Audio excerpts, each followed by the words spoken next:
আজকে আমাদের লিখিত বক্তব্যে সংক্ষেপে বলা আছে, কিন্তু বিস্তারিত বলছি। আমরা তো মনে করতাম এই গ্রুপটা শুধুমাত্র দিল্লির সাদের অনুসারী। এখন আমি দেখতেছি এই গ্রুপ শুধু দিল্লির সাদের অনুসারী না, এরা রীতিমতো দিল্লির মোদির অনুসারী। হযরত মাওলানা আব্দুল আজিজ রহমতুল্লাহ আলাইহির সন্তানেরা মুতাওয়াল্লি হিসাবে সাদপন্থীদের কার্যক্রম এই মার্কাজ মসজিদে নিষিদ্ধের দাবি জানান।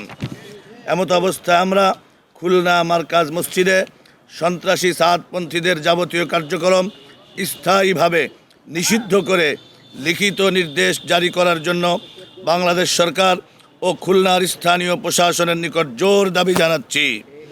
একই সাথে সাদপন্থী সন্ত্রাসীরা যাতে খুলনা মার্কাজের আশপাশে অস্থিতিশীল পরিস্থিতি সৃষ্টি করতে না পারে, এজন্য পর্যাপ্ত নিরাপত্তা ব্যবস্থা গ্রহণের জন্য প্রশাসনের প্রতি বিশেষ অনুরোধ জানাচ্ছি।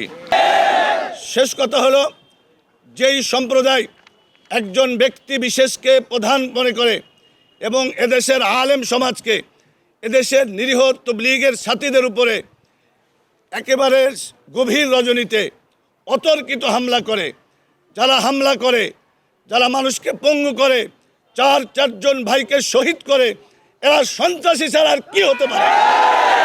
এরা শুধু সন্ত্রাসী নয়।